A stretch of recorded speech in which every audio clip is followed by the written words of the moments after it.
Cheers. It's a venti iced coffee. A 20 ounce? Venti is 20. Not a Trenta, a venti.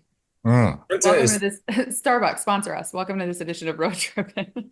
I'm Allie Clifton, Richard Jefferson, Channing Frye. We have a guest coming on the show. Stay Allegedly. tuned. I know you guys will be so excited. We will be excited. Guys, how are we feeling this morning? Good, a little tired. I need you guys to set the tone, set the table for what we're about to embark on. Here we go. I love it. Oh, see, you guys are excited. Look, I know that all of these lists, the 2K list, all of these lists are purely clickbait to start this drama and conversation and to have players tweeting about it and the disrespect. It's all clickbait. The level of accuracy on this is never good. It has never been good, but it leads to talking points like the one we're about to jump into for absolutely no level of any sort of reason. Really? Oh, you're not excited about it? You could have told me that before I prepped for this entire hour. Well, That would have taken communication. I have no problem with the conversation. I'm offering context before. Using your basketball expertise and knowledge to make things make sense. Okay. I like to always know what is the criteria for these lists, right? Are these the players that you would draft? What are we talking about, Channing? What is it, like the top 100 players in the league? This is what we're doing, guys. All right, here we go. It's the 14th time, according to my facts, that ESPN has put out their top 100 players in the NBA. And tomorrow, we are recording this on Wednesday. Our episode is releasing on Thursday this week, just a few days before season begins. The final top 10 left of this list will be announced and released. So basically, we are going to dive into 100 to 11 based off of ESPN's ranking. And here's the criteria as to which these players were ranked. To get the final NBA rank prediction, we asked our panel to vote on player versus player matchups from more than 15,000 possible pairings. Panel was asked, which player will be better in 24-25? Okay? All right. The list is out through 11. I will give you this. Based off of, I've gone through the list so many times, so I believe I am correct. The top 10 will consist of some sort of form of Nikola Jokic, Luka Doncic, Giannis Antetokounmpo, Shea, Joel, Jason Tatum, Steph Curry, KD, LeBron, and Anthony Edwards. Hey, there's our guest. There he is. Ooh. You look 43. No, I am a little rough. I'm not getting a haircut till the season starts, right? This is preseason perk. Yeah. Preseason. Preseason perk. Yeah, I'm getting a haircut as soon as this show is over. Me too. Yeah. Shut up. That's funny. Preseason perk. What kind of mood are you in? Because we're going to dive into ESPN's top 100 from 100 to 11. Are you spicy? Are you feeling good? Are you excited? What's going on? How are you? I'm good. I'm always spicy. You know what I mean? No. I'm always spicy. Jalapeno scrambles in the morning. Listen. We love it. Okay, so we just basically set the table, perk, in terms of how this ranking is basically done. Panel was asked which player will be better in 24-25. That's how it is coming to us. All right? Okay. Oh, okay. What's wrong, Allie? I already told you guys, I posted it, that I'm going to take the Keanu Reeves approach today. And you guys can tell me that 1 + 1 = 5. And I'm going to say, you're exactly right. Have fun with it. Like, we're moving on. So whatever you guys say, I'm not going to argue. I'm just going to listen. Well, Channing, we'll start with you. Start with me. We'll start with you and just let you give us one thing that stood out about the list in general. And then we'll go from there. I think we have already talked about this before, and I'm going to bring it up first. Allie feels a certain way that AD is 13 and Wemby is 11. That is not true. What? I feel a certain way that Anthony Davis is 13. I am fine with Wemby at 11. Okay. Oh wait, so you're conceding that Wemby is going to be better than Anthony Davis this year? No, because I said I'm not okay with Anthony Davis at 13. Okay. So who would you take off that top 10 and say Anthony Davis is better than? Because that top 10, every person, including Crusty Knees LeBron, is a MVP candidate every year. And that's just a fact. If you are an MVP candidate, you should be a top 10 player every year. Everyone on that list. Anthony Edwards going to have a chance. Jokic, obviously. Luka, obviously. Shea, obviously. Joel, right? Like KD, maybe, right? If he can get some, juice in the tank. Those are MVP candidates. AD hasn't been an MVP candidate since 2019. Last year, Anthony Davis was a top 10 player. Last year. And the NBA said, we ain't going to be fooled twice. They said, we ain't going to be fooled twice. Being fooled twice, okay, when you so play you're a saying, career high 76 games, average 24, 12. I got the numbers. okay, really, really quickly. Okay, so you're saying that he's a top 10 player. That's a fair, that there's no, Yeah. again, if Yeah. that's a legit statement. Coming off of last season, predicting this Legit year. statement. And growth this year. Yes. Do you think that Wemby is better than AD? I think there's a potential to be eventually. Eventually, but Yes. not this season. Going into this season, would you take AD or would you take Wemby? You're missing the point. Right now, I find Victor Wembanyama in a great spot at Okay, there 11. we I go. think his ceiling is high. His potential is high. He had a 40-20 game. He had a 5-5 game, which there's only two other players that ever did that, which was Hakeem and Anthony Davis. I think that they matched up well against one another last year. But right now, I think Anthony Davis is a top 10 player. Coming off last season, going into this year, based off of what this discussion is about. 4 out of 4 of us believe 4 out of 4 of us would put our hard-earned money on who to win Defensive Player of the Year. We would. Victor. I think collectively, if we were to say Victor, I'm not saying he's going to, but I think if we had to pick He one, has a chance at that, yes. Yes. Okay. So then Does Anthony Davis has a chance. Davis have a chance to win? Giannis has a chance. Anthony Davis has a chance. Victor has a chance. But I would say Rudy Gobert, he's won it 4 times. Gobert. I'm saying we would put Victor really, really high on that opportunity list to do that. So if we're starting with that as saying that he is collectively the person that we're looking at to win Defensive Player of the Year, right there, that puts him as a notch as the best defensive player. So that's where we're starting. And then after that, offensively, I think AD is far more offensively polished, right? As where to be, where he needs to be, where he wants the ball. But if you look at Wemby, he has far more upside potential, especially with Chris Paul, especially with the talent that he has around him now.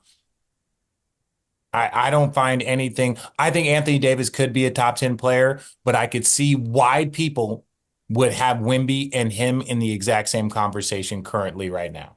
Is Sabonis 12? Is that why AD is 13? Because AD can't be. Sabonis is 20 in the 20s. Just letting. What? That's what we need to be arguing about. My dog Sabonis. No, because all of our viewers and listeners think that I'm in my feelings when it comes to Anthony Davis. Sorry, I watched the guy play every single night, guy. So I have a little something to stand on. And you came at me really extra this morning. So again, 1 + 1 does equal 5. Carry on, Kendrick. What would you like to say? So Allie, here's the thing, right? Okay.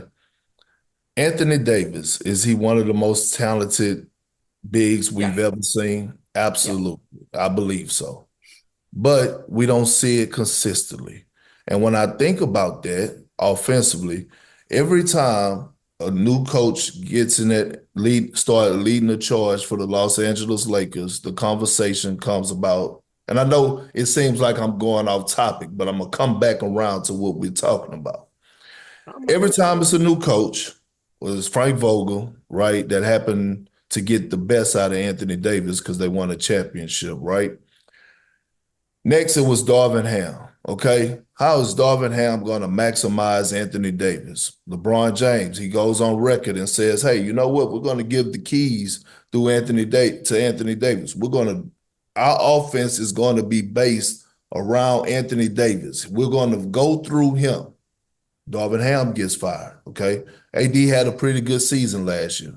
JJ Redick, oh, yeah, I want AD to take 8 threes Okay, the conversation again, and rightfully so, because Anthony Davis is in his prime, in the middle of his prime, and the conversation again is, do the Lakers focus their offense around Anthony Davis? It's unfair, even though LeBron has, defeated Father Time or whatever the case may be. It's unfair to put that responsibility on a guy that's turning 40 years old, even though we know LeBron James is capable of doing it.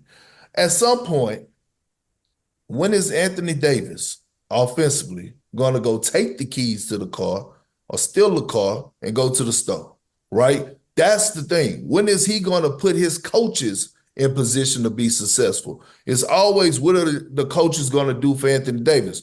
Why do I bring that up? Because if we're looking at it, yes, Victor Wembanyama should be ahead of Anthony Davis at this point. You know why? Victor Wembanyama, to me, has more dog in him than Anthony Davis. That is the question. Like, when you think about the whole landscape of things and you think about these rankings, even when it comes from, whether it's reporters or insiders or GMs, the question around the league is, does Anthony Davis have that dog in him? 3-4 years ago, we were having a conversation. Giannis and Anthony Davis was neck to neck. That conversation is no longer there no more. And Jokic and Embiid. All four of them across the board were very, very before they all jumped to MVP. Everyone else jumped to MVP level. It's like 2019, 2018, 2020. They were all there. I know, it was Giannis, it was Embiid, it was Jokic, and it was Anthony Davis. All four of them were kind of here, there, and then 3 of them jumped to MVP levels. One of them jumped to all defense or to what's the name level, and then 2 of them went to Finals MVP level. That's what I'm saying. Anthony Davis can still be a top 10 player, top 11 player, to Perk's point. But there are 3 people that he was on par with that took a jump that we haven't seen Anthony Davis make yet. I just want to see. Not a dog. Because he's not a dog. I didn't say that. That's Perk. Well, I mean, I didn't say that. That's spicy Perk. Here's the thing. I didn't say that. He could be. It's different types of dogs. He could be a dog that when you ring the doorbell, he goes to the door and he's wagging his tail. Or he could be a dog that's ready to tear some shit up. We don't know, right? And all I'm asking is, all I want to see out of Anthony Davis, I want to see the 28 points a night that I saw in New Orleans at one point. And back to back season. Why not though? Why not? I don't think that's what he is right now. He's averaging these numbers on a boo-boo team. The team was not good. AD, the Lakers are not good. They're not a good team. Oh, no, you're right. I thought you meant during those Pelicans times. I mean, no. During the Pelicans times, he was an absolute dog, and you had to make sure you got your sleep. There go that dog word. Davis. There go that dog word. There's 2 players ever to block my shot from the top of the key: Andre Kirilenko and Anthony Davis. He blocked. I'm 7 foot. I shot my 3. He blocked it. By the time I turned around, he was already dunking. I said, yeah, that boy different. I have not seen that since 2020. Now, to get to my point, Anthony Davis would have to shock the world. We may be 4 people that watch a shitload of basketball that's played almost 120 years of basketball, right? 180, including you, right? You got that math. Thank you, Perk. Allie, do you think Anthony Davis can be in the MVP conversation this year? Yes or no? Answering your question, do I think he can? I think he can. I think he can too. Do we? Perk said it for the last handful of years. Anthony Davis will he? And can That's a different story. That is for Anthony Davis, just like JJ Redick has said. We will empower him to be as great as he wants to be. It comes down to what Anthony Davis wants. Now, let me ask you a question. Is Victor Wembanyama going to be in the MVP conversation this year? If he wants to be. If he wants to be, Allison, he is a rookie last year. They went and got a 39, 40-year-old guard. They said, hey, whatever timeline, and I'll take this from Richard, whatever 3, 4, 5 years we thought we were going to need for him, they said, fuck that noise. Give us Chris Paul. Go get Harrison Barnes. Come on, we're revving this boat back up because he is one of five dudes in the league that can honestly be Defensive Player of the Year and MVP. And he's 20 years old. He is better than Anthony Davis right now. Anthony Davis is the vet. He's the champion. Do not pit me against Victor Wembanyama. I'm not saying anything is wrong with him. I think he's great. I think he's going to be great. His ceiling, his potential. We've called him an alien. I get it. I hear you. But at the same time, he still has to go out and want it too. He's not excused from that. To Allie's point. This is to Allie's point. And I think this is going to be my big stance this year. Road tripping. No. This is going to be my big stance, and I'm going to stand on business as my guy. You don't even say it, Cole. I don't. I do not. That's the Glendale education in me. It does not. And on business. And on business. No, this is what I would say. Every player that I've ever watched for my life of watching basketball was somewhat criticized until they did it. No one was ever anointed. People were upset that LeBron called himself King James at a young age. He was never anointed. He was criticized until he did it. And shit, he was criticized after he did it. I know there are tons of players, so I'm not anointing anyone. I don't care if it's Anthony Edwards. I don't care if it's Victor Wembanyama, and I don't care if it's Luka Doncic. You can be a great player. Until you do it, the standard is the standard. Kobe Bryant had to win a championship without Shaq. Shaq had to win his first championship. He lost in the finals to, was it Hakeem, I believe? Olajuwon lost. So it was like all of that criticism can they do it? Can they do it?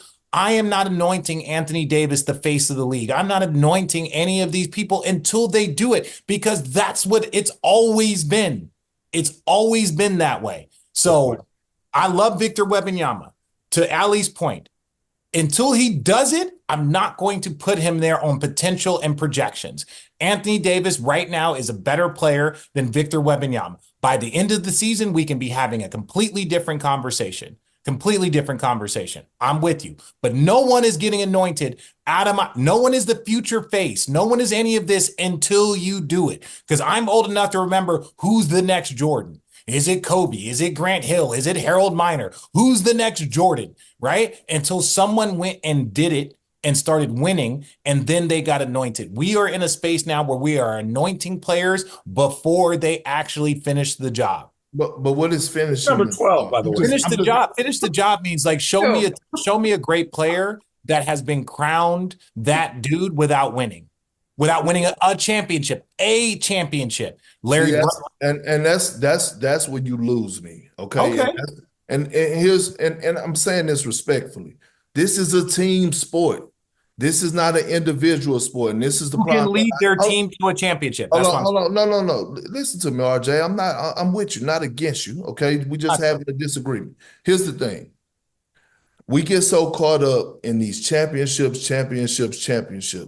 Championships should help define the legacy of a player in basketball, but we shouldn't be taken away from their greatness. This is not an individual sport like tennis. This is not an individual sport like golf. This is not an individual sport like boxing, where you have to win championships to determine how great you are. Because you could put up the numbers, you could do your job, but be on a shitty ass team where others just don't fulfill their roles. So again, when you talk about anointing players, we can't dismiss a situation or guys like Luka, who then went out there and averaged 39 and 9. Oh, yeah. No. But I'm saying we're not jumping to conclusions when we watch a guy like Victor Wembanyama lead the league in blocking shots and average fucking 20, 10, and 4 blocks in a season, and see his potential and watch him go toe-to-toe with the best and make the San Antonio Spurs relevant again with a senior citizen in Greg Popovich, who's 75 years old, 76, and there's no knock on Pop. I'm saying, do his thing. We can't, like, If I see it, wait, Perk, I'm not just to be clear, I'm not disrespecting the greatness of these players. What I am saying is the pinnacle is very similar to a quarterback in the NFL, right? Patrick Mahomes is that dude. Tom Brady was that dude. I don't define players' greatness by their rings. But before I put you into that tier of greatness, there are certain prerequisites that have come along the way, right? How Giannis was talked about, how Bron was talked about before, how MJ was talked about before he won a championship, when he was losing to the Pistons, when he was losing to the Celtics, when he was losing to all of these teams for multiple years, and then he got the crown, and then Jordan became Jordan. So that's the only thing I'm saying. Anthony Edwards, Luka Doncic, these dudes are bad men. But how many players today in the NBA have led a team to a championship? How many? 6, 7 now? It is Steph, KD. I know we'll dispute that. Steph, KD, LeBron. It is Giannis, Jokic, and I would do Jason Tatum. Say Jason Tatum, Jaylen Brown. So I would say those two. I would say those two guys are both Combo pack. It's a combo pack, right? So but same with the Steph and KD was a combo pack. But Steph did it twice, and then KD did it twice with the combo pack. So outside of, you're either in that bubble or you're outside of it. You're either in that bubble where you are good enough if they put talent around you to win a championship, or you haven't proved it quite yet. You're in the bubble or outside. Mm-hmm. That doesn't define your greatness. It doesn't define your greatness. Speaking of Jaylen Brown, what did he rank? He was 14. Jaylen Brown is 14. His rank last year was 19. You know what? I'm not mad at that. I'm not mad at that. What were guys like Devin Booker and Donovan Mitchell? Were they ranked? No, they were. So Devin Booker's 15. I got you there. Okay, and Donovan Mitchell 17. Okay, so I wasn't going in the angle of him and Jason Tatum. I was going up in the angle of what does he rank for as shooting guards. So to me, the top 10 list, it looks like the only shooting guard that's going to be above him is Anthony Edwards. That's what it looks like. Is Shea a shooting guard or a point guard? He's a point. I mean, it's hard. I mean, I know it's the positionless basketball shit. Yeah. But what I'm saying is, to me, that's fair. It seems like Jaylen Brown is finally getting his respect. He should be top 15. I agreed. I love Jaylen Brown. What is Steph? Point guard or shooting guard? I'm just kidding. Don't go there. Where did KYP? Where is Channing? He was just chasing his dog. I saw his dog walk by and then he just left. Okay, so we'll let him turned off his camera. What a house there. We'll let him weigh in when he gets back. Where is you guys? Is he at home? He got Channing. Channing goes through homes like he sold 9 homes. Lakers go through 3 rentals. Like the Lakers go through coaches. That's how Channing goes through home. Really? I could kind of tell. You know, the one thing I will say, though, last night, Jackson Hayes spoke post-game and corrected one of our reporters. I forget who it was, so I won't name any names, but he is on his 5th coach in 6 seasons. And Jackson Hayes has only been on 2 teams. 5th coach in 6 seasons. Coaches are the easiest to blame and the easiest to remove and change. Oftentimes, GMs and presidents will be like, look, I hired this guy. He ain't doing his job, so I'm going to fire him. The players I drafted are great. The trades I've made are great. It's this guy's problem. So typically, when you're the GM or president, you can go through 3 head coaches before they start to look at you. That's why GMs and presidents can last for 10 years because they'll come in. They'll give the guy a little bit of time, and then they're like, he's going to go get his guy. So that's the first coaching change. The second coaching change is like, this is my guy. We're going to get it. Oh, well, he's not doing the right. So then I'm going to fire him. And then that third head coach comes in, and that's when you start to decide whether or not the president or GM is doing a good job. Am I lying? Welcome back. How did we get here? Richard said that you go through houses like the Lakers go through coaches. That was not a kind statement by Richard. I mean, he's not wrong. There we go. It's a rental place. We're building our house. Yeah, same with the Lakers. They're still building. Wow. Okay. Enough of that. No, Channing, I'm done with you coming at me this morning. I'm not coming at you. I'm coming at the Lakers. Kenny, if you have to leave for a few minutes, just shut your camera off. At this old rustic fucking Portland home. Dude, this place is outdated. You know what's crazy? Yeah, those What couches are gives it outdated, away? bro. No, these are I- crusty busty rental. I was- IKEA cabinets. I was about to say, I was like, that's like a weed smoker setup. You know what I'm saying? A honeycomb hideout. Honeycomb This is where hideout. I have love tiny honeycomb. children, and this is where they hang out. So I don't be down here. I just do this stupid ass podcast down here. All right, I'm gonna go back at Channing. We're gonna have some more fun. You guys can Let's weigh do in. it. Do you guys believe that Damian Lillard should be ranked higher than Paolo Banchero? The ranking is Dame at 23, Paolo at 24. No, Last year, Dame was 14, Paolo was 30. Paolo Banchero has more upside and is We're just right talking now about the season, just the season. this season. Paolo Banchero is going to have a better season than Damian Lillard. This is a fact. Fact. Now, let's say this. Dame Lillard is a better scorer. Paolo Banchero is a better defender and a better playmaker. I hear you. This is my thing. Yeah. The first thing I try and do, and it's not always applied because a lot of times you build around your players.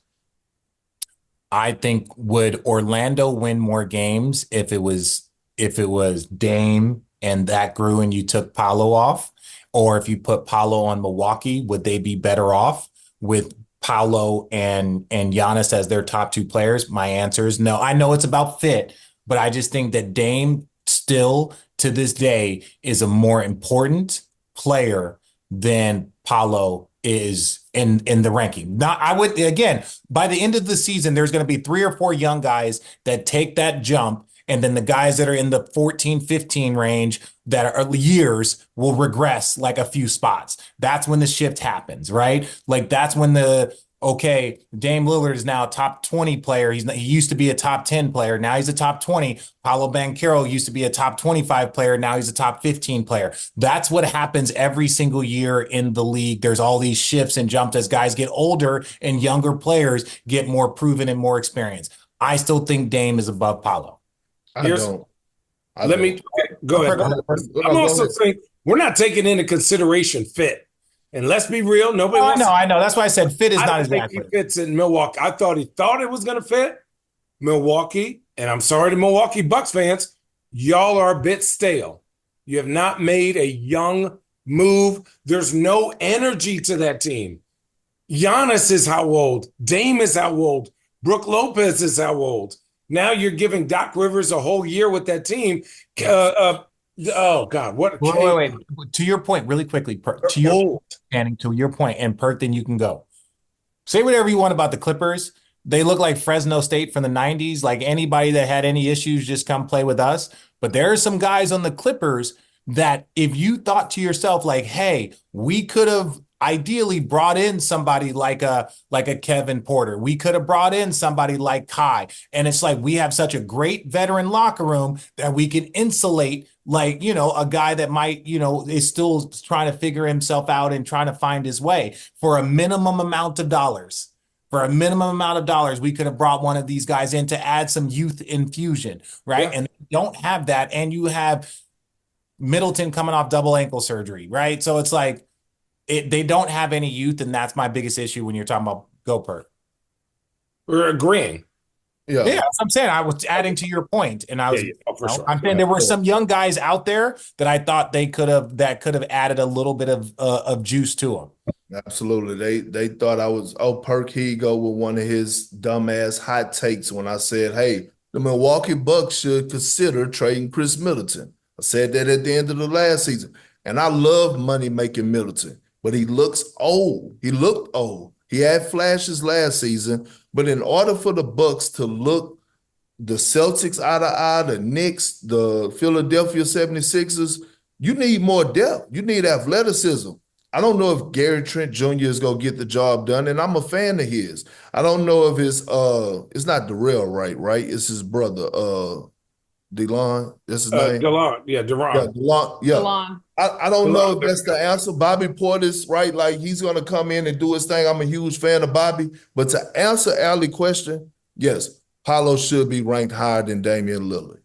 What he did last season, what he did in the postseason, that motherfucker is polarizing offensively. And he's going to bring more to the table at 6'9". What is he, 240, 250? I'm not lying to you. I saw him. We were doing something in France. That motherfucker is not 6'9". I'm 6'10" and a half. He's big, dude, big. He looked me in the eye. I said, "Man, you are not 6'9". He goes, he's like Braun is broader. Braun is broader, Yeah. but he's got that same type of like Dwight Howard fucking shoulders, Braun type, like not as wide, but I'm saying like he looked like a football player. He's a specimen. Yeah, and he's look, to me, he put the world on notice last season. Even what he did in the postseason, pushing the Cavs to a game 7, he's going to do it again. And I'm watching Dame. Look, Dame could go off on those offensive spurts where he have the internet going crazy, he have Twitter going crazy, those special offensive performances. I get that. But defensively, Dame be tripping. And I was all in. I was one of those guys. I was all in. When that trade happened, my big ass jumped out there and said, "This is about to be the next Kobe and Shaq." Kobe and Shaq. Remember when I told you that they would really struggle without Drew Holiday and y'all laughed at me? Not you, Perk, because you weren't on, but you too. I apologize because I was one of them ones. I don't remember what I did. Wait. I gotta come with receipts when I'm up against Rich and Channing. My big thing, though, and I've preached this, and everyone was chirping, and I said it a million times on every platform. Year 2 is the year. Year 2 is going to be the year for Phoenix. They got Tyus Jones. They got some depth. Now they got everybody healthy. They got a full training camp. Year 2 is going to be that year for the Bucks. That year 2, you got a full training camp. You got a full year with your coach. You got a full everything. They got Bud down in Phoenix. Say whatever you want about Bud. He is a great regular season coach, and he is a good postseason coach. Great regular season coach. Good postseason coach that has won a championship. We can't always fault him for being at Atlanta and losing to Bron. With all due respect to those Atlanta teams that were winning 55, 60 games, they got to the postseason and they went against Bron, right? They didn't have enough, not even close to enough. Same with Toronto, right? So to all of a sudden fault and to be like, yes, his in-game adjustments can improve. He won a championship, but they have a very, very, very good coach in Phoenix. Right. So I just think year 2 for the Bucks is going to be big because year 2 is the year. That's the year when you get to see what they are. LeBron won year 2 in Cleveland. He won year 2 in Miami. He won year 2 in with the Lakers. Like the Lakers with Kobe and Pau Gasol won year 2. So many times that second year you get that player, that's when you make the push. You won year 8, 9 in Cleveland. Having said that, second year. I knew you were gonna say second stint. Okay, question. Remember, let me rephrase this or reset the table. The panel was asked which player will be better in 24-25. Zion Williamson, 27. Too high, too low, right where he belongs. Last year, his rank was 57. Career high 70 games played last year, 23-6. Man, listen, hey, Buongiorno Zion, that boy been the ball out this year. I think he balls out. I think DeJounte Murray is that culture glue. I think the locker room, Brandon Ingram, I played with him. I know a lot of guys on that team. They are great dudes. They have a team of young dogs.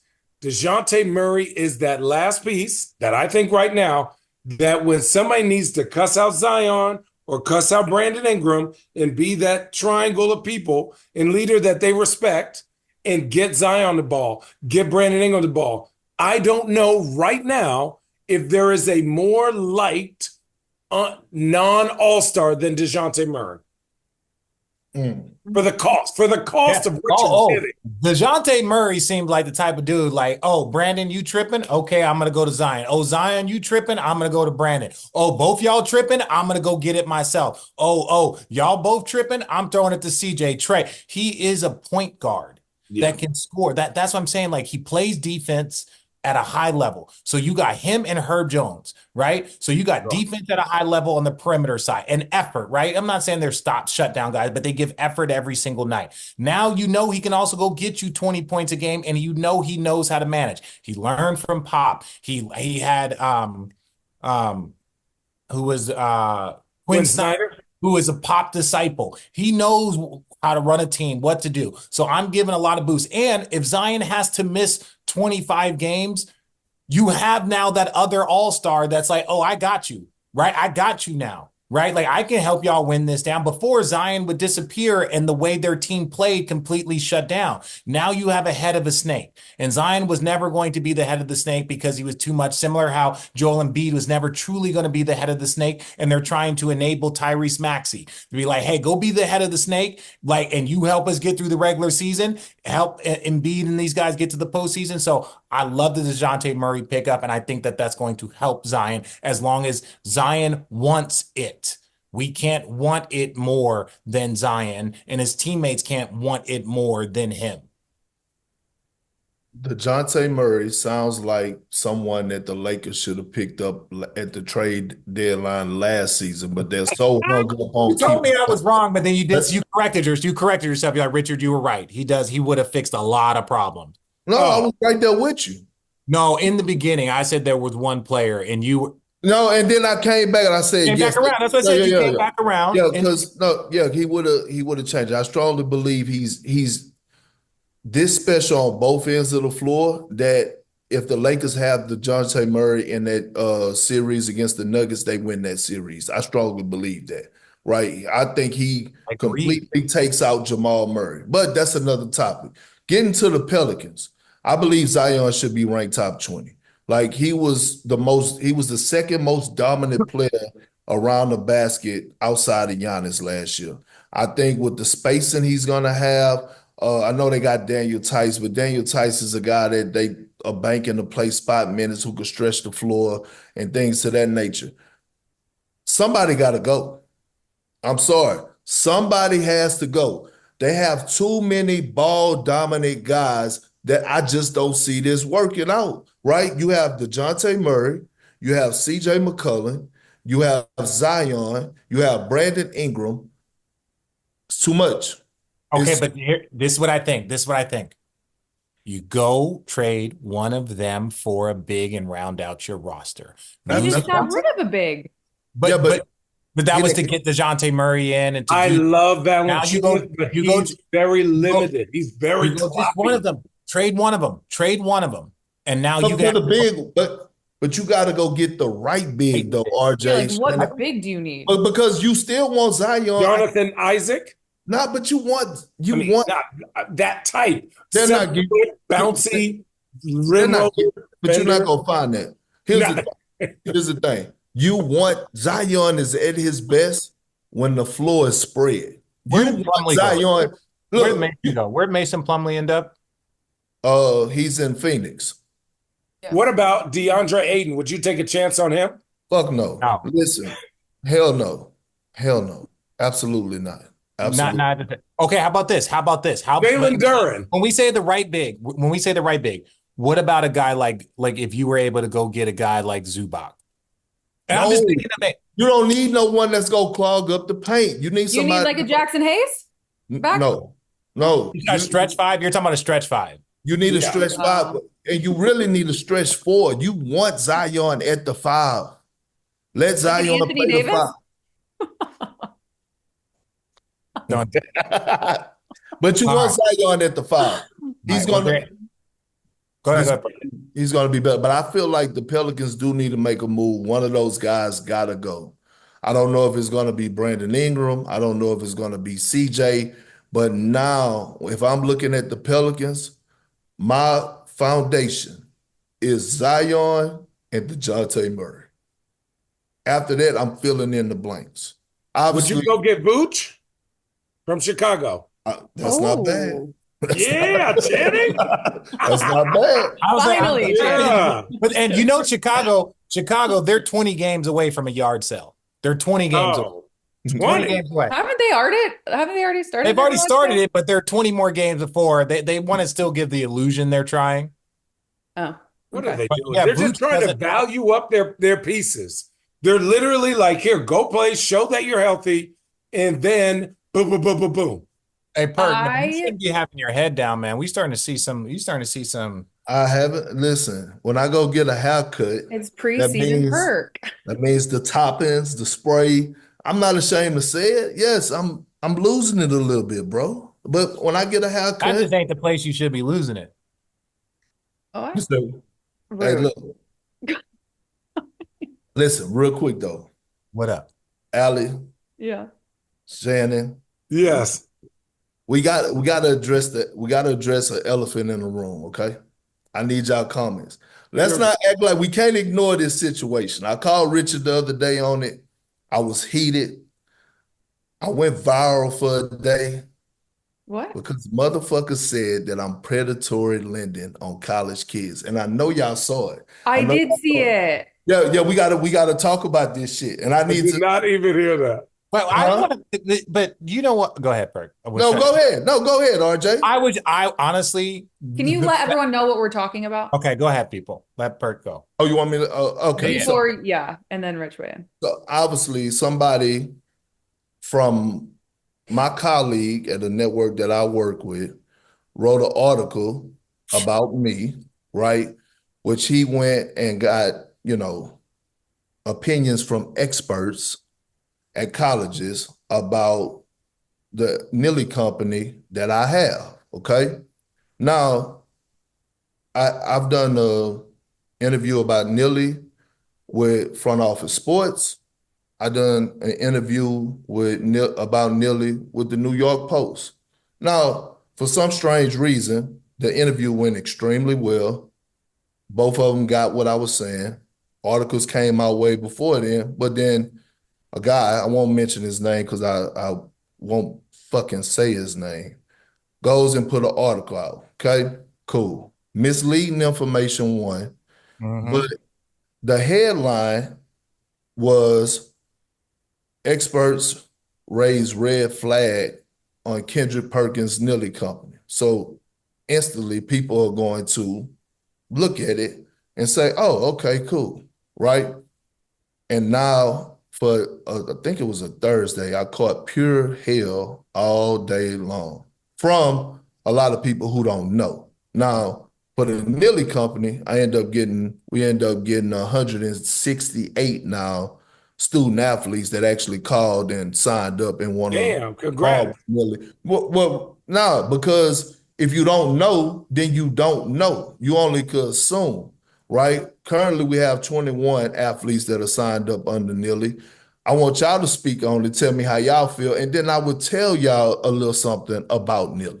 How What does about you? I was gonna say, what does Nilly do? Like what is Nilly? So what we do is, right, we're in place, for example, Shannon, Allie, Richard, y'all student athletes, 4 or 5 stars, y'all freshmen at Arizona. And y'all, Allie, you hooping, you doing your thing. Richard, you and Shannon are doing y'all thing. And you, both of you, all three of you guys have promissory notes, contracts to say that the university is going to pay y'all X amount of dollars. Okay? Well, y'all getting to 60 days, 90 days. You guys haven't been paid, which is a problem in the college space, right? Yep. And the problem in the college space, and correct me if I'm wrong, but is that a lot of collectives that work with the universities have to wait on alumni and donors to donate to this pot To give to back. be able to go out there and take care of athletes, whether it's the football players, women's basketball, baseball, men's basketball. So what we do is we say, you know what? What did this college promise you? Oh, this college promised me $500,000. Well, here's your $500,000. You go and perform. We're going to act as lawyers and we're going to go hold this university accountable. And this university now has to pay the company Nilly back, right? You get your money so you don't have to worry about this. It's a reason that the transfer portal is always full every offseason. It's Yeah, not because So it's it's like the football player, the quarterback that just stepped Oh, away yeah. because he From wasn't from getting the the money. yes.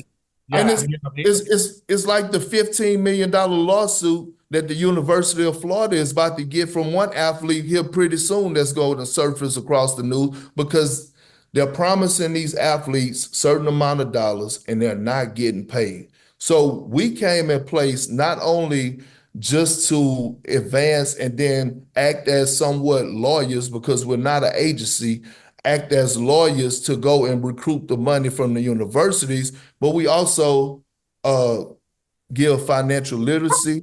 We also find other NIL deals for you. Like we take you in. The CEO of the Nilly company is a guy by the name of Chris Shorty, who actually was the director manager of Merrill Lynch for about 20 years, right? So it's not nothing that was some shit that was just thrown in place. We got some of the best attorneys. We got some, like, we do our research and we're there for the student athletes, right? Mhm. They put it out, oh, Perkins predatory lending. First of all, we're not lending, right? We're not lending. We don't ask for Social Security. We don't do none of that. Now, guess what? Here's the other part of it. If an athlete is promised this and we do advance athlete money and we go to the colleges and say, hey, you're responsible for paying us back, the athletes still have to perform at a high level. If the athlete value is not there, then guess what? The company of Nilly don't get paid back, right? If the athlete gets injured, the company of Nilly doesn't get paid back. So it was a lot that I couldn't explain to you guys that I wasn't about to go on a social media rant and address every single person that was coming into me saying, oh, you're preying on kids. No, the fuck I'm not. I'm trying to help y'all dumbasses out. But you have not the children, not the children. Let me make that clear. I'm not calling the athletes or the kids dumbass. They don't know. I'm calling these so-called managers, no manager. pros, these managers, handlers, and these parents that are stepping in the way. It's like, oh yeah, oh, I don't know, Mr. Perkins. They really love my son at the university of such and such. They say we family. I told him, I said, ma'am, one lady, I said, no offense, the family shit went out the window when athletes started to get paid. It's a business now. So colleges are going to have a business mindset when it comes down to dealing with these athletes. I said, ma'am, your son could be the best tight end in the world. If you think that university is not watching other colleges or other prospects to see how to replace your son or who's better than your son, you're fooling yourself. It is a business. Go ahead. Really quickly, we were just on one of our other group chats. We were talking about Sebastian Telfair going at Adidas, and he's been really upset. And it was just like, you see, we do so much financial literacy, and even Arizona will contact me. Would you like to donate? There was one donor that didn't want to donate to the player, but said there was like a quarterback school or like something that he could pay for that was like $5K. He's like, oh, I'll pay for that, but I'm not going to just give this kid $5K. So there's so much stuff that's going on with the NIL. To me, I thought for someone to write that when there had been other articles and to not fully understand, I thought that was bullshit. I think that's a whole nother conversation. But to say I was sitting with Naila, who's my former manager. A lot of you guys know her. She was my former manager at Excel. She went to Duke. When you called me, Perk, and you was like, yo, what's going on? She goes, I know what that phone call's about. And so me and you talked for a few minutes. And then she was like, oh, I read it. Now she went to Duke. She works for Excel. Like, this is one of the smartest women in this industry. She works with all the athletes. Her company just signed the Boozer twins, right? Like, this is what she does. She goes, oh yeah, that article was a complete sham. She goes like that. She goes, that was a hit piece. And I was like, because I hadn't read the article, but she had. And that's why when she was like, oh, Perk's call, and oh, I know what that's about. And so from my point, to even have someone that's in the industry read the article and say like, no, that was not done. That was not what Perk is doing. And she don't even know you. She just had read the article because it's about her industry. And so when I look at it, because it's the Wild Wild Wets, there's going to be a ton of misinformation. And that was a bit of misinformation that I'm sorry you had to deal with. But that's also just going to be the nature of this business. It is going to get uglier before it gets prettier. Yeah. Allie? Channing. Me? Listen, I just know that you guys are very passionate about this space and obviously where it's trending.